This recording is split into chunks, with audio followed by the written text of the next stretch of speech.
नमस्कार दोस्तों आप सभी का हमारे YouTube चैनल सक्सेस 0 किलोमीटर पर हार्दिक हार्दिक अभिनंदन है। दोस्तों आप अपने मंजिल के लिए निस्वार्थ भाव से मेहनत करते रहिए। एक न एक दिन सफलता जरूर मिलेगी। कहते हैं कि सफलता मिले न मिले ये तो मुकद्दर की बात है। सफलता मिले न मिले ये तो मुकद्दर की बात है, लेकिन हम कोशिश ही न करें ये गलत बात है। लेकिन हम कोशिश ही न करें ये गलत बात है। डियर बीपीएससी, कैसे बताऊं मैं तुम मेरे लिए कौन हो? कैसे बताऊं? तुम धड़कनों का गीत हो, जीवन का तुम संगीत हो, तुम जिंदगी, तुम बंदगी, तुम रोशनी, तुम ताजगी, तुम हर खुशी, तुम प्रीत हो, मनमीत हो। आंखों में तुम, में नींदों में तुम, ख्वाबों में तुम हो मेरी हर बात में, तुम हो मेरी दिन रात में। तुम सुबह में, तुम शाम में, तुम सोच में, तुम काम में। मेरे लिए पाना भी तुम, मेरे लिए खोना भी तुम, मेरे लिए हंसना भी तुम, मेरे लिए रोना भी तुम, और जागना सोना भी तुम।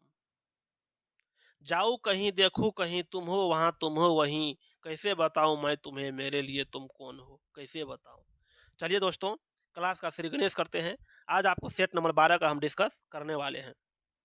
आज हम सेट नंबर 12 का डिस्कस करने वाले हैं। चलिए प्रश्न की तरफ रुख करते हैं। कर्तव्य की तरफ, कर्तव्य पथ पर चलते हैं। कर्तव्य पथ पर जो मिला ये भी सही वो भी सही, इसलिए दोस्तों कर्तव्य से कभी भी नहीं भागना चाहिए आदमी को। चलिए क्लास का श्री गणेश करते हैं। 46 नंबर प्रश्न से आपको जो है जीके दिया हुआ है। 46 नंबर प्रश्न से जो है आपको जीके दिया हुआ है।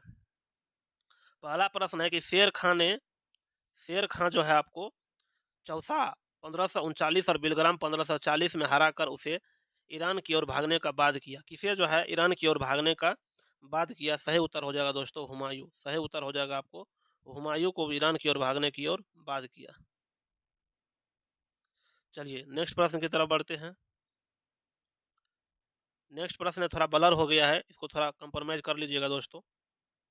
बोल रहा है कि निम्नलिखित में से किसने संथाल विद्रोह और 1857 के विद्रोह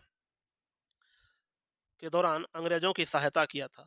कौन जो है अंग्रेजों का दोस्तों सहायता किया था, ये आपको बोल रहा है।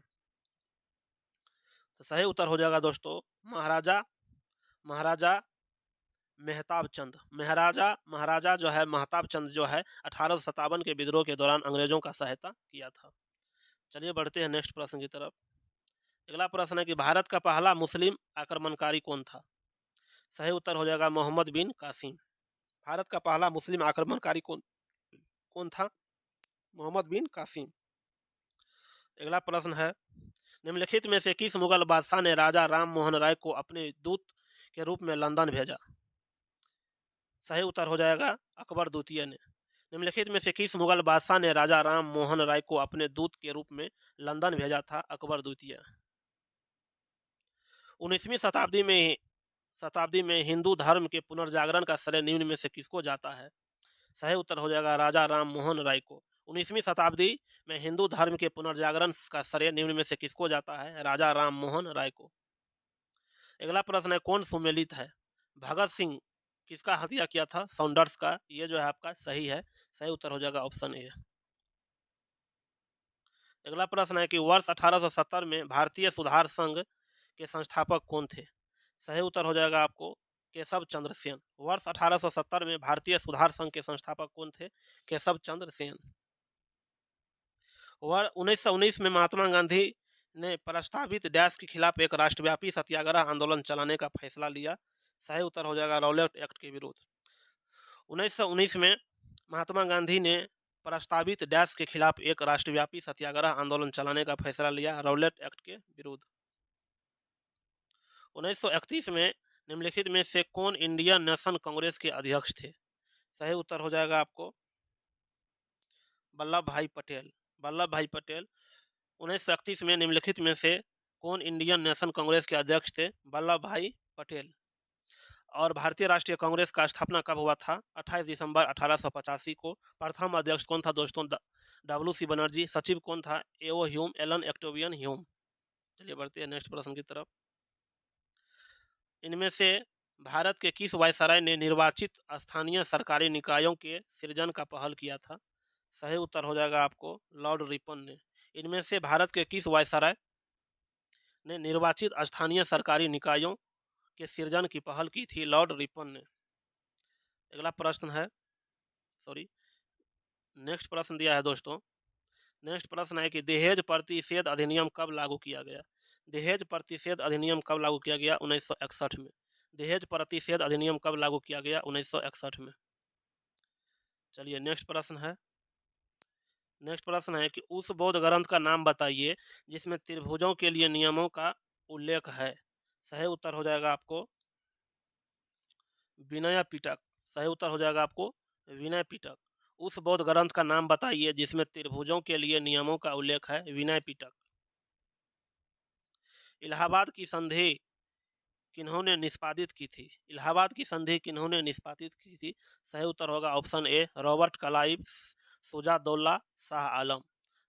इलाहाबाद की संधि किसने निष्पादित की थी? रॉबर्ट क्लाइव, शुजा-उद-दौला और शाह आलम द्वितीय। अगला प्रश्न है, वे सिख गुरु जिन्होंने 1699 में आनंदपुर साहिब में खालसा पंथ का स्थापना किया था? सही उत्तर हो जाएगा गुरु गोविंद सिंह। वे सिख गुरु जिन्होंने 1699 में आनंदपुर साहिब में खालसा पंथ का स्थापना किया था? गुरु गोविंद सिंह।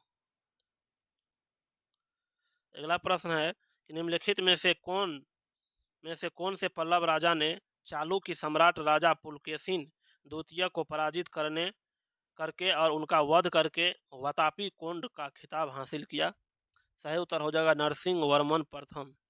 निम्नलिखित में से पल्लव राजा ने चालुक्य सम्राट राजा पुलकेशिन द्वितीय को पराजित करके और उनका वध करके वातापी कोंड का खिताब हासिल किया? नरसिंह वर्मन प्रथम।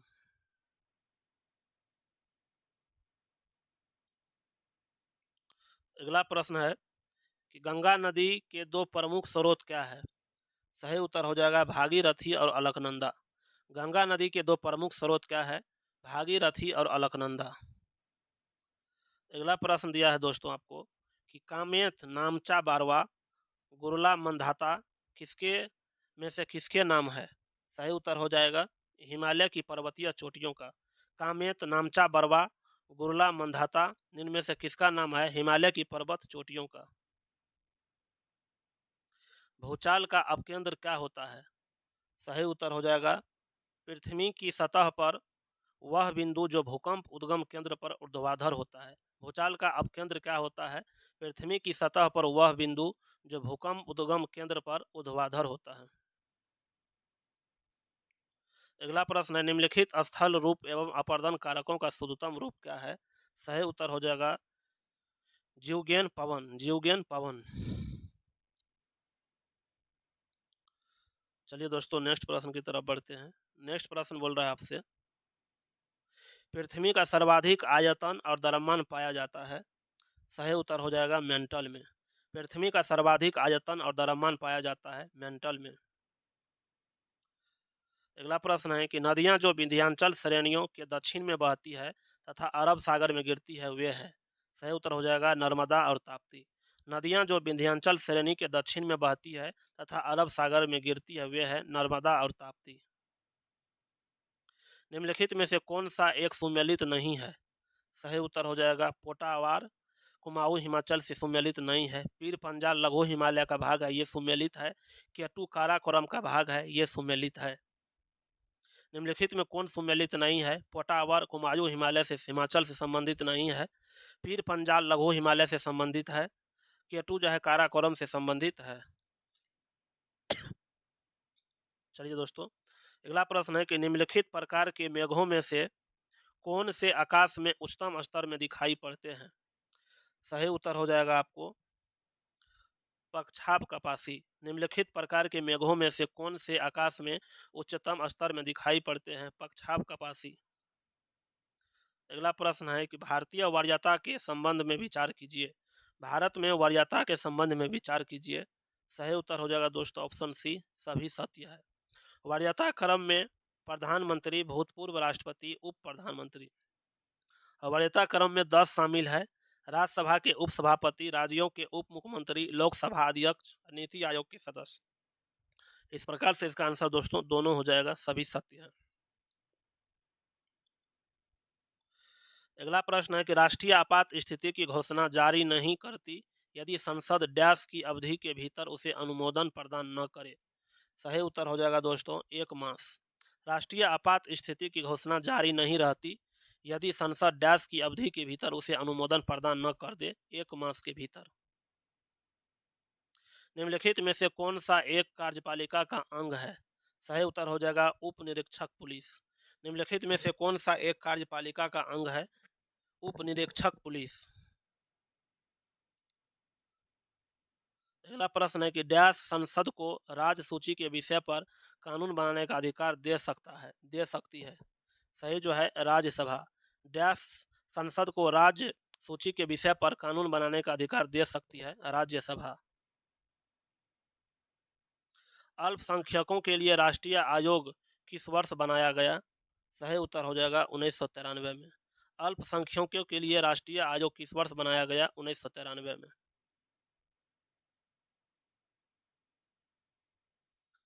अगला प्रश्न है कि 19वीं शताब्दी में हिंदू धर्म के पुनर्जागरण का श्रेय निम्न में से किसको जाता है? सही उत्तर हो जाएगा राजा राम मोहन राय को। 19वीं शताब्दी में हिंदू धर्म के पुनर्जागरण का श्रेय निम्न में से किसको जाता है? राजा राम मोहन राय को।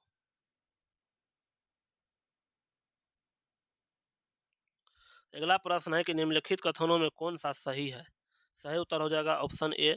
वर्ष 1946 में प्रांतीय सभाओं द्वारा भारत की संविधान सभा चुनी गई, यह सही है। निम्नलिखित में कौन सही है? वर्ष 1946 में भारतीय प्रांतीय सभाओं द्वारा भारत की संविधान सभा चुनी गई, यह सही है। 73वें संविधान संशोधन अधिनियम 1992 भारत में महिलाओं के लिए आरक्षण व्यवस्था निम्नलिखित में किस संस्था में की गई? सही उत्तर हो जाएगा पंचायती राज संस्था में। पंचायती राज संस्था में। 73वें संविधान संशोधन अधिनियम 1992 भारत में महिलाओं के लिए आरक्षण की व्यवस्था निम्नलिखित में से किस संस्था में किया गया? पंचायती राज की संस्थाएं में। निम्नलिखित कथनों पर विचार कीजिए। भारत का महान्यायवादी लोकसभा की कार्यवाही में भाग ले सकता है, यह सही है। यह सही है। लोकसभा के किसी समिति का सदस्य हो सकता है, यह सही है। लोकसभा में बोल सकता है, यह भी सही है। लोकसभा में मतदान कर सकता है, यह गलत है। तो सही उत्तर हो जाएगा 1 2 3। 1 2 3 दोस्तों सही है। निम्नलिखित कथनों पर विचार कीजिए। भारत का महान्यायवादी लोकसभा की कार्यवाही में भाग ले सकता है, लोकसभा की किसी समिति का सदस्य हो सकता है, लोकसभा में बोल सकता है, लेकिन लोकसभा में मतदान नहीं कर सकता है। सही उत्तर हो जाएगा ऑप्शन सी 1 2 3।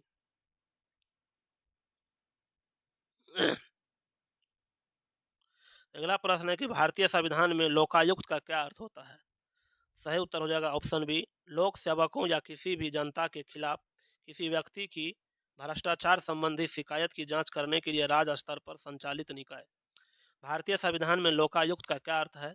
लोक सेवकों या किसी भी राजनेता के खिलाफ किसी व्यक्ति की भ्रष्टाचार संबंधी शिकायत की जांच करने के लिए राज्य स्तर पर संचालित एक निकाय।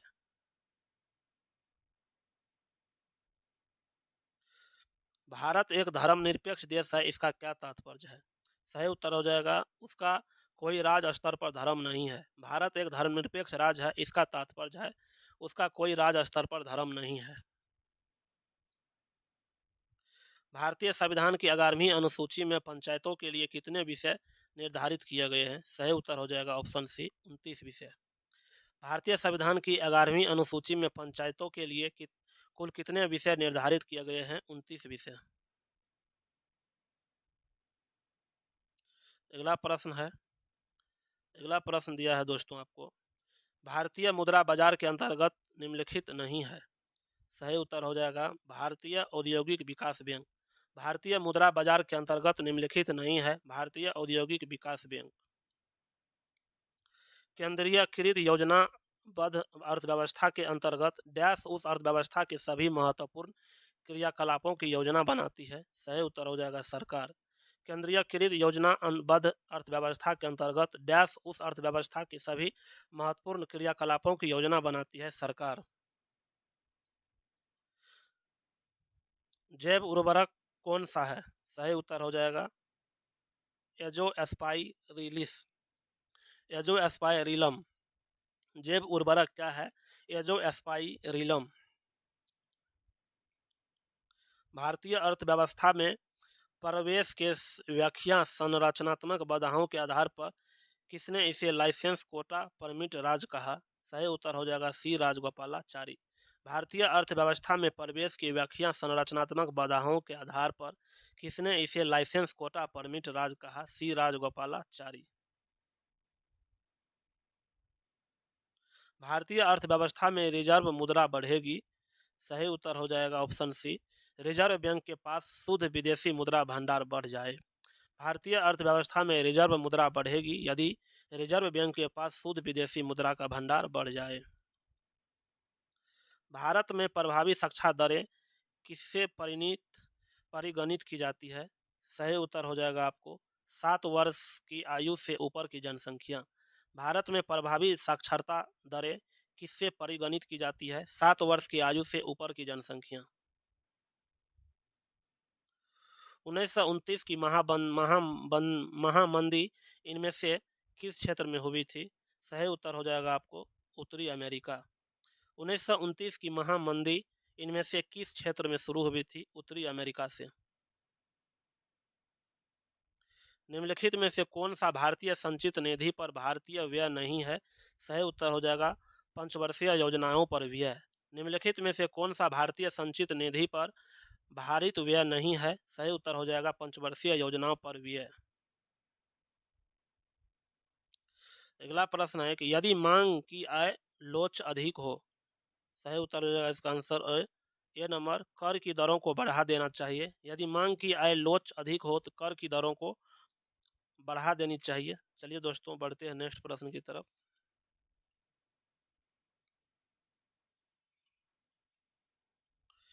यदि एक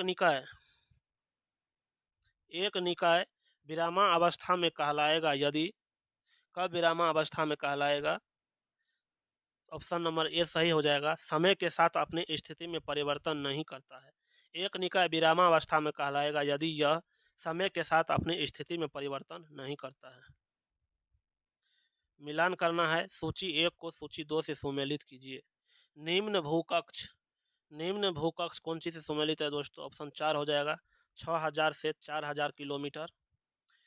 भू निकट कक्ष आपको 6 से लेकर के 1000 किलोमीटर। भूतुल्यकालिक कक्ष से हो जाएगा आपको भूतुल्यकालिक कक्ष 36,000 किलोमीटर। और दीर्घवृत्तीय मुआयना कक्ष जो है आपको 5,000 से लेकर के 39,834 किलोमीटर। इस प्रकार से ऑप्शन सी नंबर आपका सही हो जाएगा। अगला प्रश्न है, एक एकल मोटे कंबल की तुलना में 2 पतले कंबल अधिक गर्मी प्रदान करते हैं क्योंकि 2 पतले कंबलों के मध्य फंसी वायु इससे होकर उष्मा को प्रभावित नहीं होने देती, क्योंकि वायु उष्मा का कुचालक होता है। एक एकल मोटे कंबल की तुलना में 2 पतले कंबल अधिक गर्मी प्रदान करते हैं क्योंकि 2 पतले कंबलों के मध्य फंसी वायु इससे होकर उष्मा को प्रभावित होने नहीं देती, क्योंकि वायु जो है उष्मा का कुचालक होता है। एक माध्यम का अपवर्तनांक √3 है। निम्नलिखित में से कौन सा एक सही है? सही उत्तर हो जाएगा आपको आपतन कोण का जिया अपवर्तन कोण के जिया का √3 गुना है। एक माध्यम का अपवर्तनांक √3 है। निम्नलिखित में से कौन सा एक सही है? आपतन कोण का जिया अपवर्तन कोण के जिया का √3 गुना है। भिन्न भिन्न रंगों का प्रकाश जब वायु से होकर संचरित होता है तो सही हो जाएगा समान वेग से। भिन्न भिन्न रंगों का प्रकाश जब वायु से होकर संचरित होता है समान वेग से। स्थितिज ऊर्जा में ह्रास किसमें होता है? सही उत्तर हो जाएगा आपको पानी में वायु के बुलबुले को ऊपर उठने पर। स्थितिज ऊर्जा में ह्रास किसमें होता है? पानी में वायु के बुलबुले को ऊपर उठने पर। एक सतह को दूसरी सतह पर फिसलने पर गति का विरोध करने वाला बल क्या कहलाता है? सही हो जाएगा घर्षण बल। एक सतह को दूसरी सतह पर फिसलने पर गति करने का विरोध करने वाला बल कहलाता है घर्षण बल।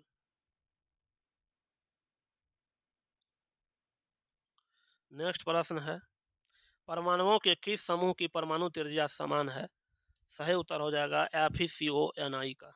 परमाणुओं के किस समूह की परमाणु त्रिज्या समान है? FeCO का। सोडियम हाइड्रोक्साइड है। सोडियम हाइड्रोक्साइड क्या है? मजबूत क्षार। सोडियम हाइड्रोक्साइड है एक मजबूत क्षार का नाम है। प्रतिरोधी और विष क्रमांक के रूप में प्रयोग किया जाने वाला गहरे बैंगनी रंग का यौगिक निम्न में से कौन है? सही उत्तर हो जाएगा पोटासियम परमैंगनेट। प्रतिरोधी और विसंक्रामक के रूप में प्रयोग किया जाने वाला गहरे बैंगनी रंग का यौगिक निम्न में से कौन है? Potassium permanganate. अगला प्रश्न है कि वर्णलेखी का उपयोग करते हुए निम्नलिखित मिश्रणों में से कौन अपने घटकों में पृथक किया जा सकता है? सही उत्तर हो जाएगा दूध तथा पानी। वर्णलेखी का उपयोग करते हुए निम्नलिखित में से कौन अपने घटकों में पृथक किया जा सकता है? दूध तथा पानी। पेट्रोल में लगी आग को बुझाने के लिए प्रायः जल का इस्तेमाल क्यों नहीं किया जाता है? सही उत्तर हो जाएगा जल और पेट्रोल आपस में अमिश्रणीय है। पेट्रोल जल की सतह पर परत बना लेता है। पेट्रोल में लगी आग को बुझाने के लिए प्रायः जल का इस्तेमाल क्यों नहीं किया जाता है? जल और पेट्रोल आपस में अमिश्रणीय है। पेट्रोल जल की सतह पर परत बना लेता है। अल्नाइट निम्न में से किसका अयस्क है? सही उत्तर हो जाएगा ऑप्शन ई उपर्युक्त में से कोई नहीं, थोरियम का अयस्क है। अल्नाइट किसका अयस्क है दोस्तों? थोरियम का। अल्नाइट निम्न में से किसका अयस्क है? आंसर हो जाएगा उपर्युक्त में से कोई नहीं, थोरियम का अयस्क है अल्नाइट। पानी के पाइपों के विनिर्माण में किस पॉलीमर का उपयोग किया जाता है? सही उत्तर हो जाएगा पीवीसी। पानी के पाइपों के विनिर्माण में किस पॉलीमर का उपयोग किया जाता है? पीवीसी। वह प्रक्रिया जिसमें एक अधिक महंगी धातु को एक सस्ती धातु के ऊपर विद्युत की मदद से निक्षेपित किया जाता है उसको क्या कहते हैं? इलेक्ट्रोप्लेटिंग कहते हैं। वह प्रक्रिया जिसमें एक अधिक महंगी धातु को एक सस्ती धातु के ऊपर विद्युत की मदद से निक्षेपित किया जाता है उसको क्या कहते हैं? इलेक्ट्रोप्लेटिंग। उदासीनीकरण अभिक्रिया में अम्ल और क्षार के साथ क्रिया करके देता है लवण और जल। उदासीनीकरण अभिक्रिया में अम्ल क्षार के साथ क्रिया करके देता है लवण और जल। मानव शरीर में वह कोशिका जो अमीबा के आकार की है उसको क्या कहते हैं? श्वेत रक्त कोशिका। मानव शरीर में वह कोशिका जो अमीबा के आकार का है उसको श्वेत रक्त कोशिका कहते हैं। यकृत में यूरिया का संश्लेषण कैसे होता है? सही उत्तर हो जाएगा आर्निथियन चक्र द्वारा। यकृत में यूरिया का संश्लेषण कैसे होता है? आर्निथियन चक्र द्वारा। डैश में लिंगुअल लाइपेज नामक एक एंजाइम होता है जो वसा को विघटित कर देता है। सही उत्तर हो जाएगा आपको लार में। डैश में लिंगुअल लाइपेज नामक एक एंजाइम होता है जो वसा को विघटित कर देता है लार में। रोगाणुओं का नाश निम्न में से किसके द्वारा किया जाता है? सही उत्तर हो जाएगा श्वेत रक्त कणिकाओं द्वारा। रोगाणुओं का नाश निम्न में से किसके द्वारा किया जाता है? श्वेत रक्त कणिकाओं द्वारा। जाइलम एवं फ्लोएम किस प्रकार का उत्तक है? सही उत्तर हो जाएगा चालन उत्तक। जाइलम एवं फ्लोएम किस प्रकार का उत्तक है? चालन उत्तक। निम्नलिखित में से किस पौधे को जड़, तना और पत्तियों में विभेदित नहीं किया जा सकता है? सही उत्तर हो जाएगा एस्पाइरोगाइरा। निम्नलिखित में से किस पौधे को जड़, तना और पत्तियों में विभेदित नहीं किया जा सकता है? एस्पाइरोगाइरा। अगला प्रश्न है जटिल खाद्य पदार्थ डैश की सहायता से सरल खाद्य पदार्थों में विघटित हो जाता है? सही उत्तर हो जाएगा दोस्तों एंजाइम्स। जटिल खाद्य पदार्थ डैश की सहायता से सरल खाद्य पदार्थ में विघटित हो जाता है? एंजाइम्स। निम्नलिखित में से कौन सा दुग्ध प्रोटीन है? सही उत्तर हो जाएगा आपको केसिन। निम्नलिखित में से कौन सा दुग्ध प्रोटीन है? केसिन। लार की प्रकृति कैसी होती है? सही उत्तर हो जाएगा अम्लीय। लार की प्रकृति कैसी होती है? अम्लीय। प्रकाश संश्लेषण के दौरान हरे पौधे के प्रकाश से ऊर्जा का उपयोग कार्बन डाइऑक्साइड और पानी से किसको संश्लेषित करने के लिए करते हैं? सही उत्तर हो जाएगा ग्लूकोज। प्रकाश संश्लेषण के दौरान हरे पौधे सूर्य के प्रकाश से ऊर्जा का उपयोग कार्बन डाइऑक्साइड और पानी से किसको संश्लेषित करने के लिए करते हैं? ग्लूकोज। गेहूं में काला कीट रोग उत्पन्न होता है? सही उत्तर हो जाएगा पक्सिनिया द्वारा। गेहूं में काला कीट रोग उत्पन्न होता है पक्सिनिया द्वारा।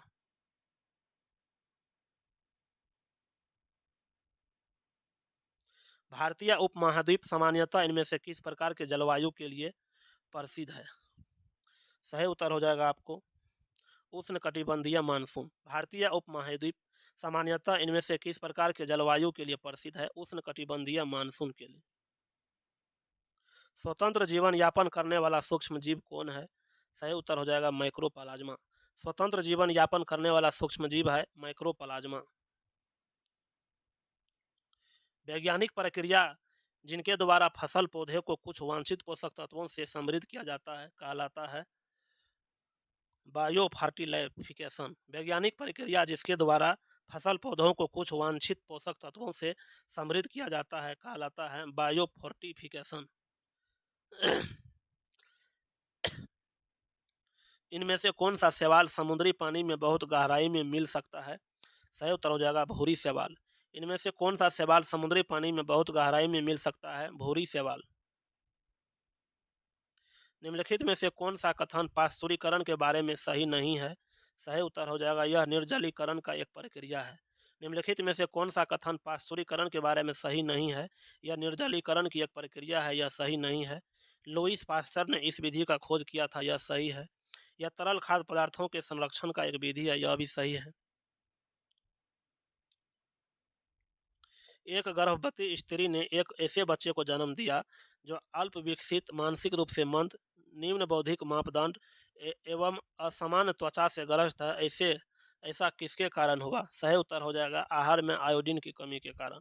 एक गर्भवती स्त्री ने एक ऐसे बच्चे को जन्म दिया जो अल्प विकसित, मानसिक रूप से मंद, निम्न बौद्धिक मापदंड एवं असामान्य त्वचा से ग्रस्त है। ऐसा किसके कारण हुआ? आहार में आयोडीन के कमी के कारण। सूती कपड़े उष्णकटिबंधीय क्षेत्रों में अच्छे माने जाते हैं।